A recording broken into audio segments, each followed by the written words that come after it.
Okay, we now have the roof completely off, and we are now looking at the inside.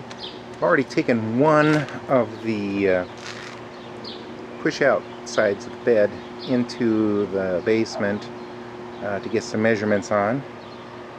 This is the other side. Beds are in relatively good shape, except for a few spots like over there where you can see that it's had a little bit of water damage. There we are. Unfortunately, most of the interior has had water damage of some sort. The inside is simply a laminate that we will need to replace because, as you can see, it's quite gotten a bit of damage. It's had water damage, plus that was from, this particular hole was from getting the piece out. Inside is some simple half-inch plywood mounted to some hinges. This is probably not original to this. I'm not 100% sure though.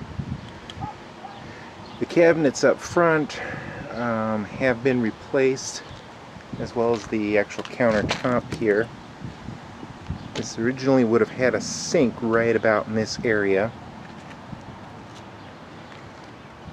and if I'm not mistaken, a bit of a cooking stove-like thing too. Underneath, over here, get around to the other side here where it's a little easier to, where those obviously non-original cabinets, doors, as compared to these fine ones over here. There should have been a little refrigerator that ran on either propane or electric, depending on how you were set up at the time.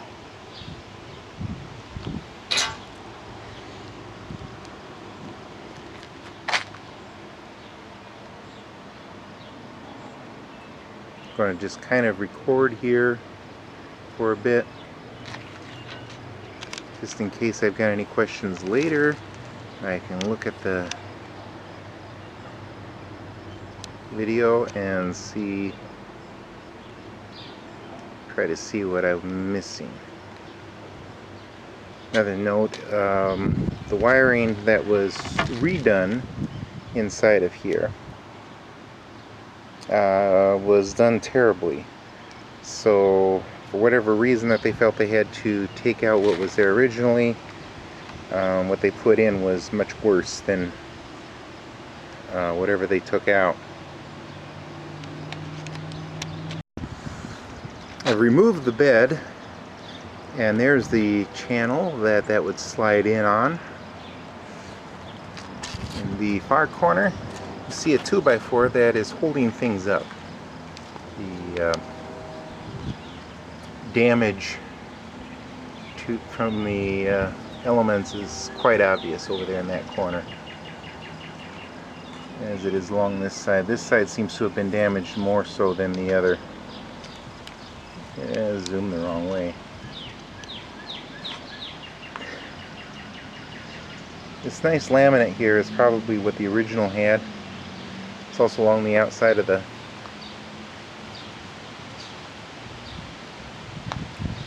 bed things. That green table is going to get painted a different color. But that is how it would be put down for the center bed, which can sleep 2 comfortably, 3 if you really like each other. Each side can, there's the bottom of that one bed piece that I just took out. Side beds can hold 1 person comfortably, 2 if they're friendly. So you can sleep 4 comfortably and 7 very friendly. However, getting 3 people in one that are very friendly, that's not exactly my cup of tea. And you can see some more of the damage. There might have been an aluminum channel at one point, with obviously a gap there for in between, that would have, on that side, to guide the bed in.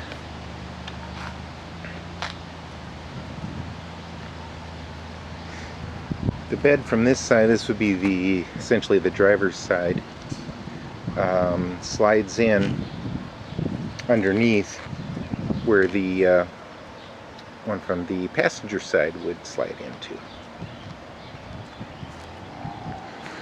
And again, I'm doing a good chunk of just documenting here, filming, even though I'm not exactly 100% sure of anything of importance here, other than the fact that there's probably at some point going to be something that I'm going to be, hey, I wish I knew that, what was going on there. And I'm pretty sure that at some point I will be, there's some more of that obvious damage, and where there's been repairs done over the years. Now I wish, oh man, if I would have only had that other angle to the jack stands that are underneath. Some of the wiring that I believe was done after the fact.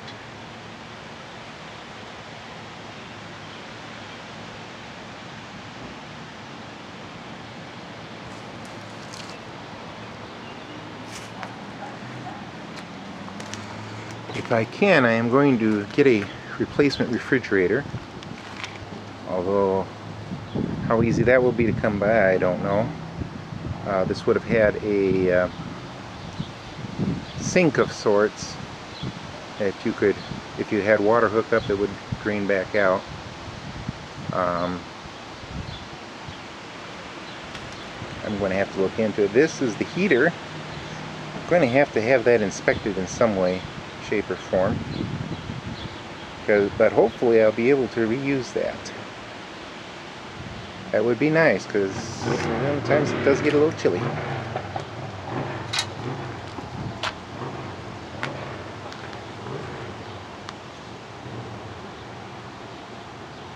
Not sure where the Coleman lantern thing came from or why it's there.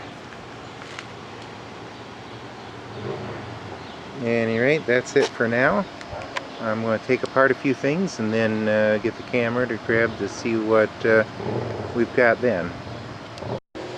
Just a little note for anyone who thought that perhaps the wood this is unnecessary.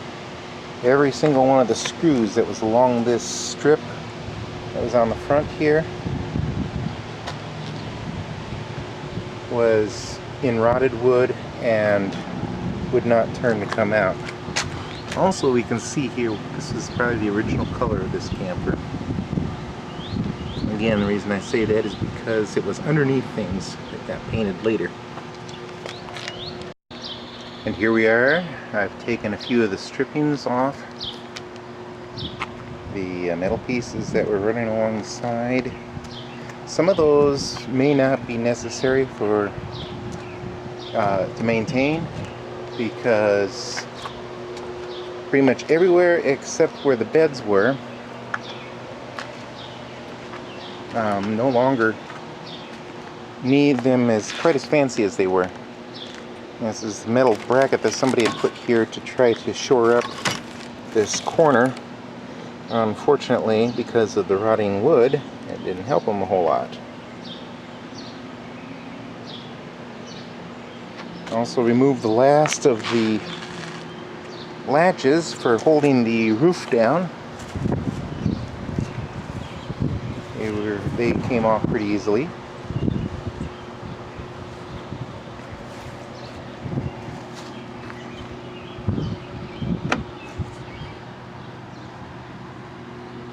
This is where the rails were for the slide-in part of the beds. You can see them also up there and over there. Oops. I think I just took a photo. Anyway, there's the block that goes on. You can see a little bit of where that angle piece was.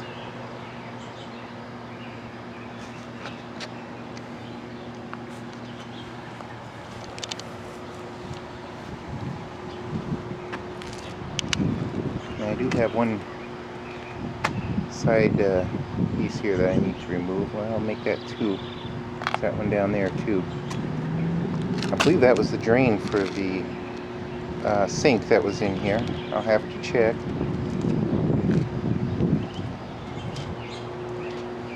At any rate, that's the point we are at now. I am going to go take some measurements, but in the meantime, I can tell you that the foam core that is in these pieces of the roof is 66 inches across. Exactly 66 inches. Coming from seminary, and the fact that there is 66 books in the Bible, that may have a connection. Maybe not. Maybe it's just coincidence.